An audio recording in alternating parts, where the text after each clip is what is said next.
वैसे तो हमारा घर बहुत बड़ा है, लेकिन ससुर जी के जाते ही इस घर का 4 हिस्सा हो गया।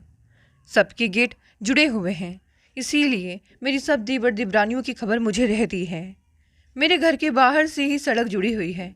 ज़्यादातर हमें इन गाड़ियों की आवाज़ों से सामना करना पड़ता है। वैसे भी आदत सी हो गई है। गाड़ियों की आवाजाही की वजह से धूल मिट्टी का सीधा असर हमारे कांच के गेट और खिड़कियों पर पड़ता है। ये तो हमेशा चिढ़े रहते हैं।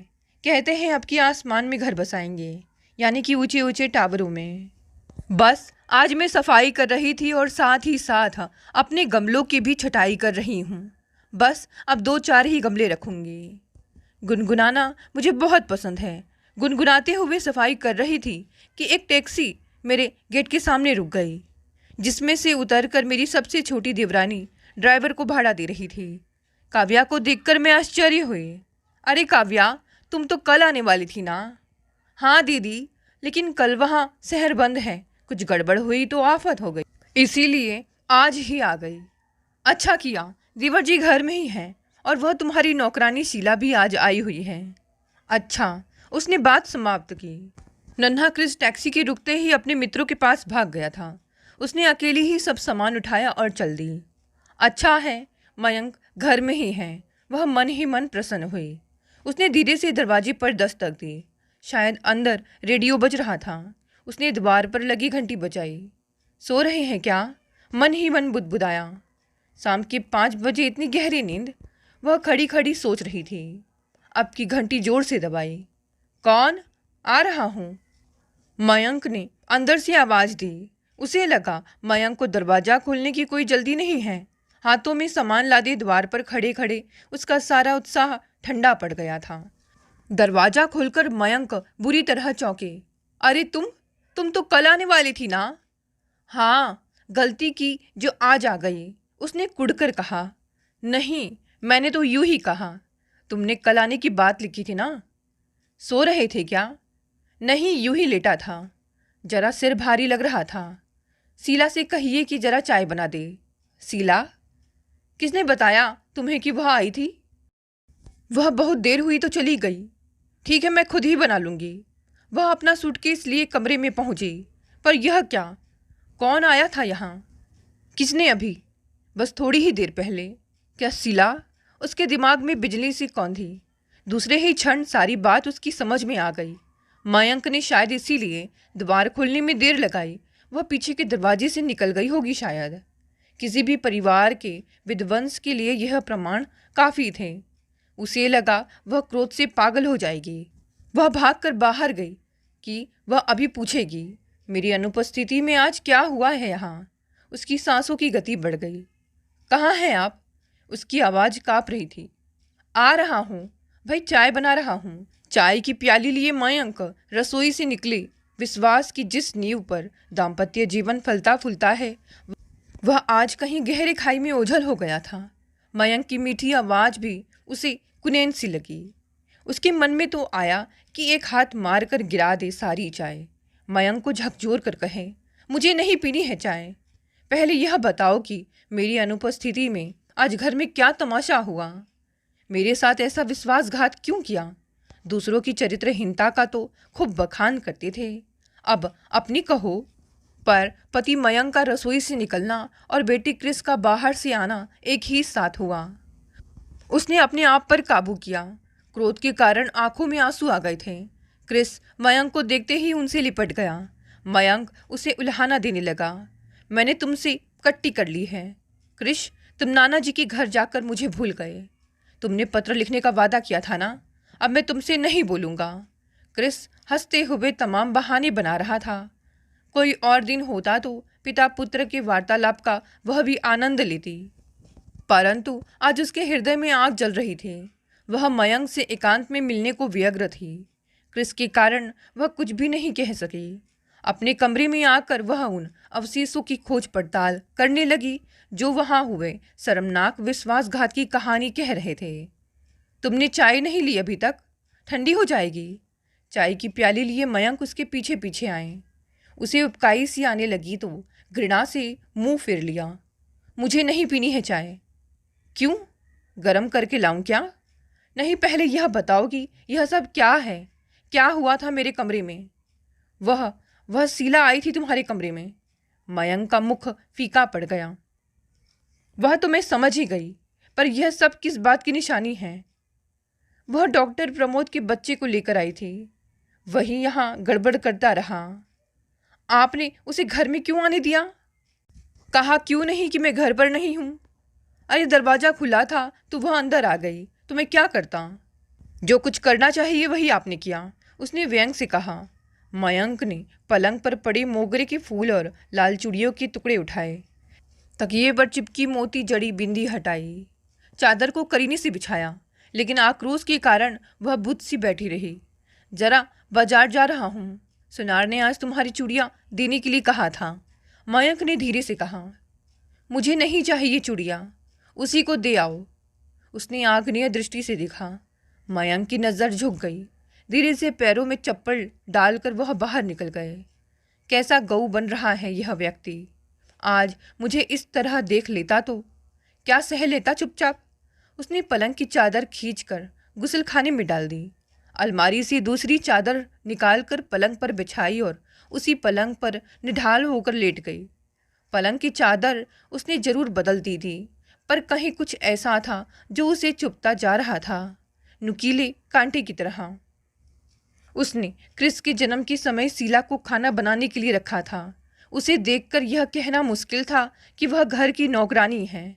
वह बढ़िया साड़ियाँ पहनती हैं, कई तरह की बिंदियाँ लगाती, गजरा उसके बालों में सदा ही लगा रहता, हाथों में ढेर सारी चूड़ियाँ और मांग में दमकता सिंदूर। उसी को देखकर उसे पहली बार लगा था कि सांवले रंग पर सिंदूर की लाली की जो शोभा है वह उसके गोरे रंग पर कभी नहीं आ सकती। यह तो बनाव श्रृंगार की बात थी, पर बनाने वाले ने भी शीला को बड़े मन से गढ़ा था। उसके शरीर की गठन बड़ी सुंदर थी, विशेषकर उसकी आंखों का सौंदर्य अनुपम था। शायद इसीलिए सुषमा दीदी ने कहा था, नौकरानी तो लाई हो, पर अपने दुल्हे को संभाल लेना। यह बात सुनकर वह उस समय हंसी थी, परंतु आज वह बात सच हो गई। शीला के संबंध में कितने ही किस्से प्रसिद्ध थे। उसकी दिल फेंक तबीयत को लेकर स्त्रियां उस पर व्यंग बाण कसती थीं, लेकिन वह ऐसी बात को हंसी में उड़ा देती। 2 महीने काम करके वह उनके घर से चली गई थी, किंतु जब मन होता वह दीदी दीदी कहकर उनके यहाँ आ जाती। आज इतने वर्षों बाद यह नतीजा निकला था। तुम्हारी चूड़ियाँ, मयंक ने हौले से कहा, लेकिन वह तकिए में मुंह गड़ाए वैसी ही पड़ी रही। कुछ देर बाद उसे कमरे से बाहर जाती हुई पदचाप सुनाई दी। उसने सिर उठाकर देखा, सामने मेज पर चूड़ियाँ रखी थीं। उसने उन्हें छुआ तक नहीं। पलंग के पास ही सूटकेस रखा था। वह सोचने लगी, इस सूटकेस को लेकर वह सुबह ही मायके लौट जाए। यहीं अकेले पड़ा रहने दे मयंक को, लेकिन वहाँ जाकर वह कहेगी क्या? क्या बहाना बनाएगी? सच बात कहने से उसकी हेटी नहीं होगी? नहीं, मायके जाना ठीक नहीं होगा। विवाहित बेटी का स्थायी रूप से मायके में रहना कभी आनंद और सम्मान की बात नहीं हो सकती। शीला के कारण वह अपना घर क्यों छोड़ दे? अब वह उसे घर में घुसने ही नहीं देगी। लेकिन मयंक, वह उनसे महीने 2 महीने नहीं बोलेगी। वह उन्हें पश्चाताप की आग में जलाएगी। क्रिस उसके पास ही सो रहा था। वह उठकर बाहर आई। मयंक हाथों का तकिया बनाए सोफे पर सो रहे थे। रसोई में टिफिन जैसा का तैसा पड़ा था। शायद क्रिस ने ही 2-1 पूरियाँ खाई थी। घड़ी देखी तो 11 बज रहे थे। मयंक ने अचानक करवट ली। उनके संतप्त मुख पर निश्चलता और मासूमियत दिखाई दे रही थी। वह चुपचाप अपने कमरे में लौट आई। वह फिर सोच में डूब गई। अब तक उसका दाम्पत्य जीवन पूरी तरह सुखी था। मयंक के ऑफिस में कई स्त्रियां कार्य करती थी, पर ऐसी कोई बात पहले कभी नहीं हुई। फिर आज क्या हो गया? कैसे बहक गए उनके कदम? शीला ने उन्हें अपने मोह जाल में फंसा लिया होगा। कमजोर क्षणों में वे निर्बल पड़ गए होंगे और शीला ने मौके का फायदा उठा लिया होगा। वह कोई सोचा समझा प्रणय प्रसंग न था। किसी पुरुष को अकेला पाकर उसे मोह जाल में फंसाने का षड्यंत्र था। लेकिन मयंक निर्दोष नहीं हो सकते। उनका मन जरूर शीला की ओर गया होगा, पर ऐसी घटना क्या उस अकेली के साथ हुई है? संसार की कोई अनोखी बात है यहाँ? अतीत की कितनी ही स्मृतियाँ उसकी आंखों में सजीव हो उठी। बिलासपुर वाले बड़े मामा जी का वर्षों से किसी स्त्री से संबंध था।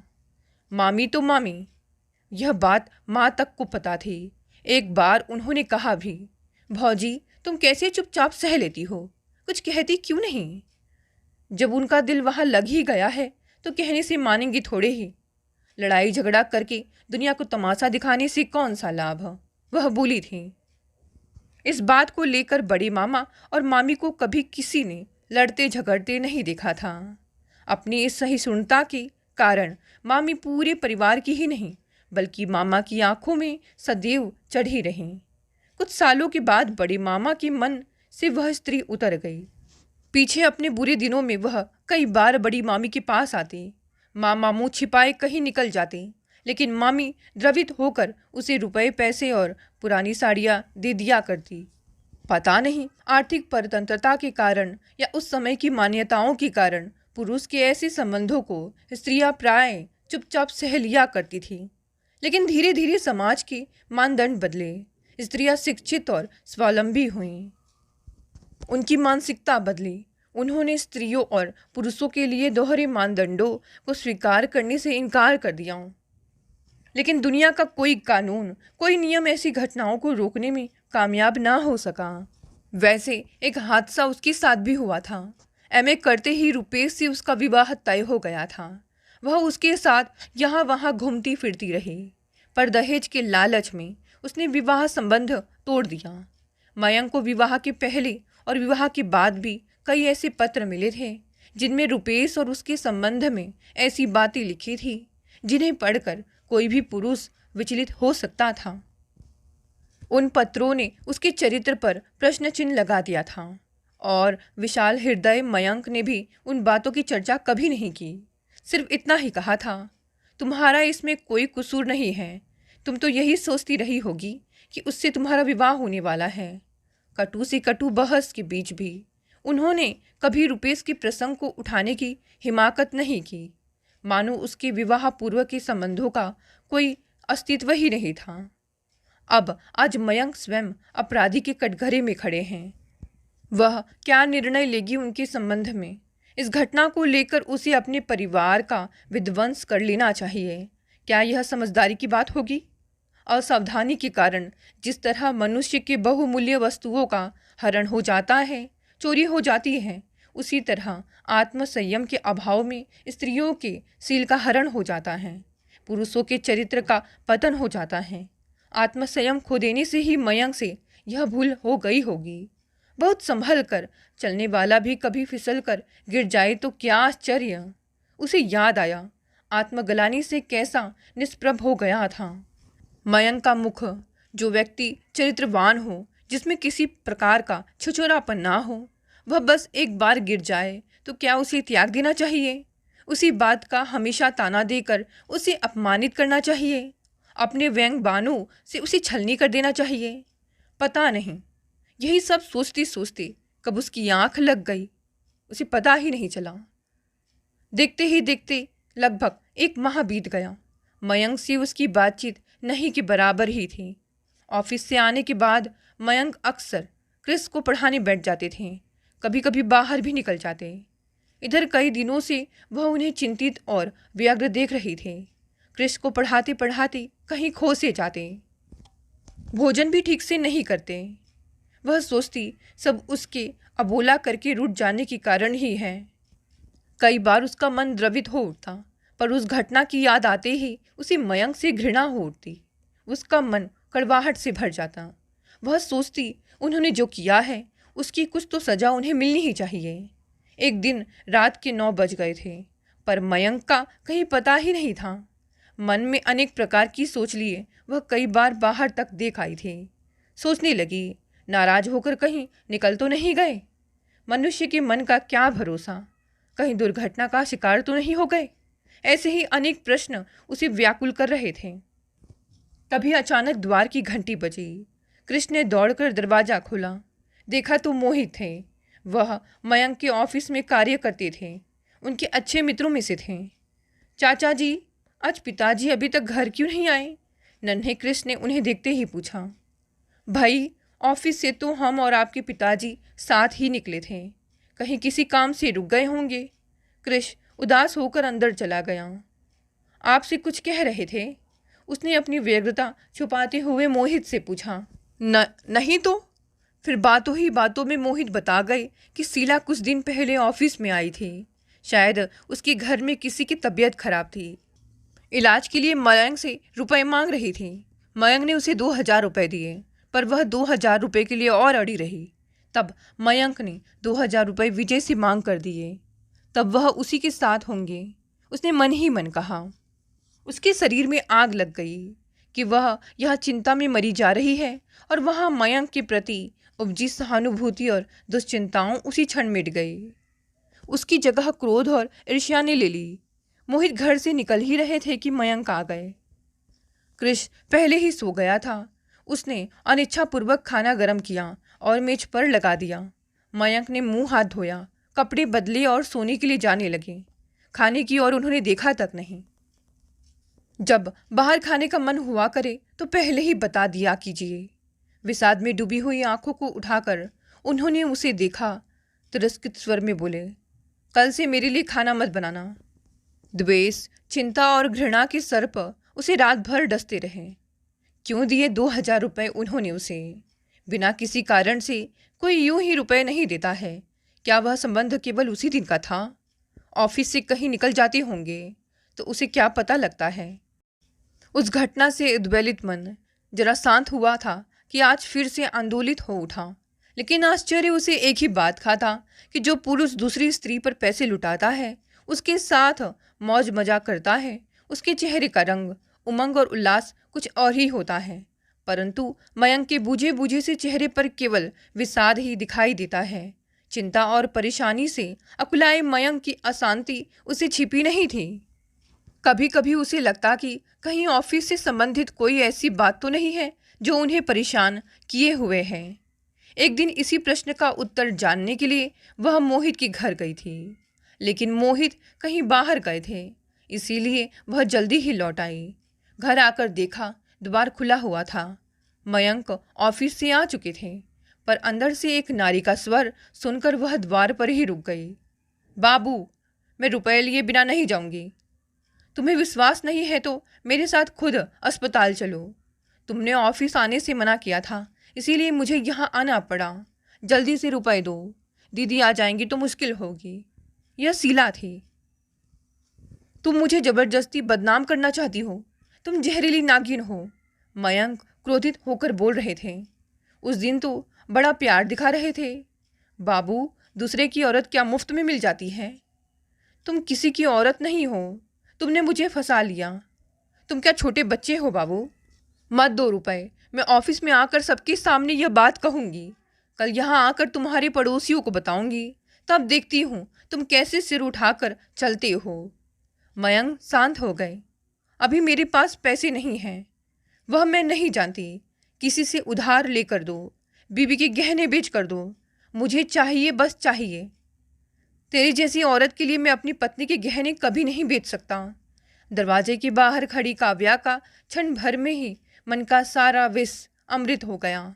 शीतल जल के एक छींटे से ही मन का सारा कलुष धुल गया। तब मैं अभी शोर मचाती हूँ, शीला ने धमकाते हुए कहा। नहीं नहीं, मयंक अकुलाकर बोले। शीला के तेवर देखकर काव्या से रहा नहीं गया। वह देहरी को लांघते हुए कमरे में आ गई। उसे देखकर मयंक शर्म और संकोच से गड़ गए। शीला भी एक क्षण को घबरा गई। क्या बात है शीला? उसने पूछा। नहीं, कुछ भी नहीं दीदी। कुछ कैसे नहीं? अभी तो तू इनसे कह रही थी कि मैं चिल्ला दूंगी। हाँ, यह मेरे साथ ना जबरदस्ती कर रहे थे। दीदी, मैं पिछली बार तुम्हारी यहाँ आई थी, तब क्या हुआ यह इन्हीं से पूछो। उसने सारा अपराध मयंक के सिर मरने की कोशिश की। मुझे किसी से कुछ भी पूछने की ज़रूरत नहीं है। मेरे पति एक शरीफ आदमी हैं। तेरी जैसी बदचलन और छिछोरी औरत के चक्कर में वह कभी नहीं पड़ सकते। सच बात आपको मालूम नहीं है दीदी। चुप रह दीदी की बच्ची, मुझे सब पता है। भले घर के पुरुष को फंसाने का तेरा तो धंधा ही है। तू ऑफिस जाकर इनसे 2,000 रुपये ऐंठ लाई और अब यहाँ भी झूठा नाटक करके पैसे मांग रही है। क्यों नहीं मांगूंगी रुपए? इन्होंने जो किया है उसका फल कौन भुगतेगा? मैं सबके सामने सब बात बोलूंगी। क्रिस के सिर पर हाथ रखवाऊंगी इनसे। उसने आखिरी दांव फेंका। पल भर को वे दोनों स्तब्ध ही रह गए, लेकिन दूसरे ही क्षण काव्या ने शीला का हाथ पकड़ लिया और डपट कर बोली, तेरी यह मक्कारी मेरे साथ नहीं चलेगी। तू सीधे से घर से निकलती है या मैं आस पड़ोस के लोगों को आवाज़ दूं? तब भी शीला अनाप शनाप बकती रही। उसने किसी तरह उस आफत को चलता किया। मयंक को कई दिनों की दुश्चिंताओं से और तनाव से मुक्ति मिली। शीला के चले जाने के बाद कुछ क्षण तक कमरे में निस्तब्धता छाई रही। तभी मयंक ने काव्या के दोनों हाथों को थाम लिया और आवेश में अपने गले लगा लिया। काव्या, मुझे क्षमा कर दो। काव्या, मुझे क्षमा कर दो। मैं सचमुच तुम्हारा अपराधी हूँ। काव्या की आंखें भी आंसुओं से धुंधला गई थी। दोनों की धुंधलाई आंखों से बरसते ये आंसू अपनी गृहस्थी के सुख शांति और आनंद के आंसू थे और पश्चाताप के भी। कहानी यही समाप्त हो गई। साथ देखते हैं आज की दूसरी कहानी। अरे, अब आपकी धीर भी शादी लायक हो चुकी है। कहीं कोई बात चला रही है या नहीं? अरे सुमन जी, क्या बताऊं, अभी तो हमने देखना शुरू किया ही था कि लड़के वालों के दहेज की मांग सुनकर इसके पापा ठिठक गए। आजकल तो सभी मुंह उठाकर कह देते हैं कि 5-10 लाख तो दहेज देना ही पड़ेगा और कार या बाइक अलग से, ऊपर से बड़े हॉल का खर्चा। अब हम लोग तो इसके खिलाफ हैं नहीं, लेकिन मांग तो जायज़ होनी चाहिए। लड़का लायक हो तो ही तो बात आगे बढ़े। आजकल तो सिर्फ लड़के के नाम पर मांग हो जाती है। अब मैं ऐसा नहीं कहूँगी कि सब के सब एक जैसे हैं, कुछ लोग बहुत अच्छे भी होते हैं। अरे बहन जी, आपकी बात तो बिल्कुल सही है, लेकिन एक रिश्ता है मेरी नज़र में। एक दिन बातों बातों में धीर की शादी का जिक्र हुआ। तब सुमन जी ने उन्हें अपने विदेश में रहने वाले भतीजे आदेश के बारे में बताया, जो शादी के लायक हो गया था। फिर दोनों अपने अपने घर में इस बारे में बात करती हैं। धीर अमेरिका में रहने वाले लड़के आदेश से शादी के लिए तैयार हो जाती है। सुमन जी भी आदेश को फ़ोन करके उसकी राय मांगती हैं। तब वह भी शादी के लिए राजी हो जाता है। दोनों वीडियो चैट करते हैं तो सब ठीक ठाक लगता है।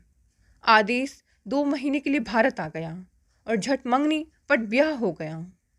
आदेश की कोई भी तहकीकात किए बिना सिर्फ सुमन जी के भरोसे धीर के माता पिता उसका ब्याह आदेश से करा दिया।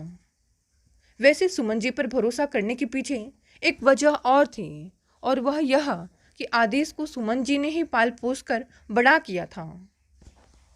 आदेश जब छोटा था तब उसके माता पिता की एक दुर्घटना में मौत हो गई थी। आदेश की जिम्मेदारी उठाने के लिए कोई तैयार नहीं था, पर जब आदेश के अमीर माता पिता की प्रॉपर्टी में से आदेश का पालन पोषण करने वाले व्यक्ति को हर महीने 25,000 रुपये देने की बात सामने आई, जो कि उनकी प्रॉपर्टी के पैसों के ब्याज में दिए जाने थे, सुमन जी उसे संभालने के लिए आगे आ गई थी। पर 25,000 रुपये महीने मिलने की बात सुनकर वे आदेश को पालने के लिए राजी हो गईं। सुमन जी ने आदेश के पालन पोषण में कोई कमी नहीं छोड़ी। उसे अच्छे स्कूल में पढ़ाया लिखाया, उसे इंजीनियर बनाया। आदेश के 18 बरस का होने के बाद उसकी प्रॉपर्टी उसके नाम कर दी गई और 21 साल का होने के बाद उसके हाथों सौंप दी गई। पर पैसा मिलते ही आदेश की ख्वाहिशें बढ़ने लगी और वह अमेरिका में बसने के सपने देखने लगा, और फिर उसने वैसा ही किया। सॉफ्टवेयर इंजीनियर बनते ही वह एक कंपनी में नौकरी के जरिए अमेरिका चला गया और वहीं पर बस गया। अब शादी के सिलसिले में वह भारत आया और धीर के साथ शादी करके उसे भी अमेरिका ले गया। आदेश के साथ खुशी खुशी कब 2 साल बीत गए, धीर को पता ही नहीं चला।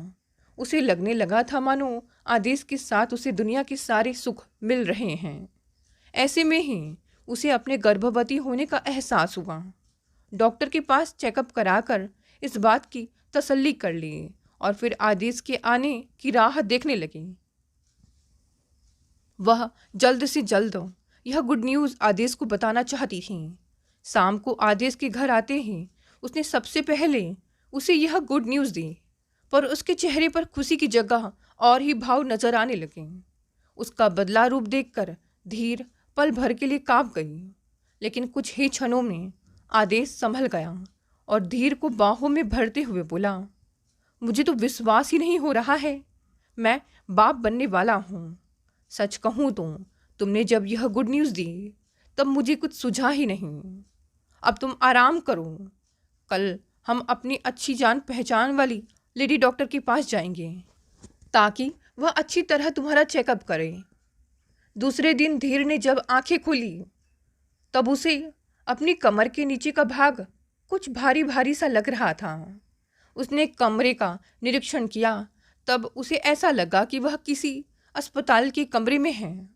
उसने उठने की कोशिश की तो उसे उठा भी नहीं जा रहा था। तब एक नर्स दौड़ती हुई उसके पास आई और बोली, अब थोड़ी देर और आराम करो, 2-3 घंटे बाद तुम उठ सकती हो। धीर ने जब उससे पूछा कि उसे क्या हुआ तब नर्स ने उसे हैरानी से देखते हुए कहा कि तुम्हारा एबॉर्शन हुआ है। सुनते ही धीर के पाँव के नीचे से ज़मीन खिसक गई, क्योंकि वह तो सिर्फ चेकअप के लिए आई थी। डॉक्टर ने उसे कोल्ड ड्रिंक पीने के लिए दिया था। उसके बाद उसे गहरी नींद आने लगी और वह सो गई। पर अब उसे सब पता चल गया था।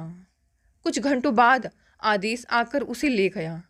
घर जाने के बाद उसने शाम को धीर से बस इतना ही कहा था कि अभी वह बच्चे के लिए तैयार नहीं है, उसे अभी बहुत कुछ करना है। अगर वह उसे गर्भपात कराने को कहता तो शायद वह कभी तैयार नहीं होती। इसके लिए उसने यह रास्ता अपनाया। अब धीर के पास झल्लाने के सिवा कुछ नहीं बचा था। उस रात धीर बहुत रोई। उसने इसकी खबर अपने घर वालों से नहीं की थी, इसलिए बात टल गई। उसने आदेश से बात करना छोड़ दिया। पहले आदेश के प्रति उसके मन में जो प्यार और आदर की भावना थी, उसकी जगह अब उस पर घृणा, तिरस्कार और चिढ़ आने लगी थी। पर यहाँ विदेश में आदेश से बैर लेना उसने उचित नहीं समझा, क्योंकि यहाँ उसका कोई नहीं था, ना कोई दोस्त, ना रिश्तेदार, ना पड़ोसी। अपना दर्द वह किसे सुनाती। तभी एक दिन दोपहर को सुमन जी का फ़ोन आया। उन्होंने उसे बताया कि पिछले 15 दिनों में आदेश का 3 बार फ़ोन आ चुका है और वह हर बार 25 लाख रुपए उसके अमेरिका के खाते में जमा करने की बात कह रहा है। उसने सुमन जी को यह कहा कि उसने अपनी नौकरी छोड़ दी है और खुद का कोई कारखाना शुरू करना चाहता है, जिसके लिए उसे पैसों की सख्त ज़रूरत है। पर सुमन जी को दाल में कुछ काला नज़र आया, इसीलिए उन्होंने धीर से इस बारे में पूछना चाहा। पर धीर को तो इस बारे में कुछ पता ही नहीं था। उल्टा उसने जब आदेश द्वारा धोखे से उसका गर्भपात कराने की बात सुमन जी को बताई तब वे और भी हैरान रह गई। अब तो धीर को आदेश से डर लगने लगा था। उसकी सारी सच्चाई सामने आने लगी थी। विदेश में उससे बैर लेना मुनासिब नहीं था और माता पिता को सच्चाई बताकर वह उन्हें मुश्किल में नहीं डालना चाहती थी। दूसरे दिन अब आगे क्या करना है इस कश्मकश में डूबी धीर भारतीय मूल के अमेरिका में रह रहे लोगों के लिए निकाले जा रहे अखबार के पन्ने पलट रही थी। तब एक तस्वीर देखकर उसके हाथ रुक गए और उसने यह खबर पढ़ी। मरियम, क्राइम विभाग की पत्रकार ने अपनी हिम्मत और दिमाग से बड़े रैकेट का पर्दाफाश किया और इन दरिंदों को सलाखों के पीछे पहुंचा दिया। उसने खबर पढ़ी, उसे आंसू की किरण नजर आने लगी। उसने तुरंत अखबार के कार्यालय में फ़ोन लगाया और मरियम के घर का पता और फ़ोन नंबर ले लिया। मरियम उसकी सहपाठी निकली। दोनों पुणे में एक साथ पढ़ा करती थीं। उसके पिताजी नौकरी के सिलसिले में अमेरिका गए और उसकी माँ को भी साथ ले गए और फिर हमेशा के लिए अमेरिका में ही बस गए। धीर ने फ़ोन करके मरियम से संपर्क किया और उससे मिलने की इच्छा जाहिर की। मरियम ने उसे तुरंत अपने घर बुला लिया। अमेरिका में भी उसका अपना कोई है, यह जानकर धीर को बहुत अच्छा लगा। मरियम से मिलकर उसने उसके साथ जो कुछ घटा और सुमन जी ने 25 लाख रुपए के बारे में जो कुछ कहा वह सब बताया। मरियम ध्यान से उसकी बातें सुनती रही। लगभग 2 घंटे दोनों में इस बात पर चर्चा चली। फिर मरियम से विदा लेकर धीर अपने घर चली गई। मरियम ने उसे आश्वासन दिया कि वह मामले की तह तक जाएगी। इधर धीर रात भर आदेश की राह देखती रही, पर वह घर नहीं आया। फिर कब उसकी आंख लग गई उसे पता ही नहीं चला। पर सुबह भी वह नहीं आया। उसने झट से चाय बनाकर पी और नहा धोकर मरियम से मिलने जाने की तैयारी की। उसकी गैर हाजिरी से आदेश घर आ सकता था, इसीलिए उसे जाते एक चिट्ठी भी छोड़ दी कि वह मार्केट जा रही है। मरियम के घर जाते ही उसने उसे बैठाया और कहा, धीर, आज मैं जो बताने जा रही हूँ उसे धैर्य से सुनना। तुमने मुझे आदेश के ऑफिस का पता और उसके बारे में जो जानकारी जरूरी दी थी, उसके आधार पर मैंने कल ही उसकी तहकीकात शुरू कर दी थी। धीर, कल रात आदेश को खून के मामले में पुलिस ने गिरफ्तार कर लिया है। वह पुलिस लॉकअप में बंद है। दूसरी बात, उसने नौकरी से इस्तीफ़ा नहीं दिया, बल्कि उसे नौकरी से निकाला गया है क्योंकि उसने ऑफिस में भारतीय मुद्रा के रूप में 25 लाख रुपयों का गबन किया था। सुमन जी से उसने सब झूठ कहा था। कल सुबह उसके खाते में पैसा जमा होते ही उसने वे पैसे कंपनी में भरकर खुद को छुड़ा लिया। फिर दिन भर यहाँ वहाँ भटक कर शराब के नशे में धुत होकर वह देर रात को कैसीनो में पहुँचा। वह हमेशा का ग्राहक था, इसीलिए कैसीनो के मालिक ने उसे जुआ खेलने के लिए 2 लाख रुपए उधार दिए। पर आदेश घंटे भर में ही सारे पैसे हार गया और उसने मालिक से फिर से पैसों की मांग की। पर मालिक ने उसे पहले के 2 लाख रुपए 24 घंटों के अंदर वापस करने की बात कहते हुए और पैसे देने से मना कर दिया। तब दोनों में इस बात को लेकर झगड़ा हो गया और झगड़ा बढ़ते बढ़ते लड़ाई में बदल गया, जिसमें आदेश के हाथों कैसीनो के मालिक का खून हो गया। वह वहाँ से भागने की फिराक में था, पर उसे पकड़ लिया गया और पुलिस के हवाले कर दिया गया। और अब मैं जो कहने जा रही हूँ वह सुनकर तुम्हारे पांव तले की जमीन खिसक जाएगी। तुम्हारी शादी के 6 महीने पहले उसने एक जर्मन लड़की से शादी की, पर उस लड़की ने आदेश की चाल ढाल देखकर उसे छोड़ दिया। दोनों का अब तक कानूनी तौर पर तलाक भी नहीं हुआ है, इसीलिए तुम्हारी शादी गैर कानूनी मानी जा सकती है। तुम्हारा गर्भपात कराने के पीछे भी शायद यही मंशा थी कि तुम्हारी और तुम्हारे बच्चे की वजह से वह मुश्किल में पड़ सकता था। धीर, आदेश पूरी तरह फ्रॉड निकला। उस पर दया करने की कोई ज़रूरत नहीं है। तू जैसे भी हो अपने आप को उसके चंगुल से छुड़ा ले। मैं अपने वकील से बात करती हूँ, देखते हैं वे क्या सलाह देते हैं।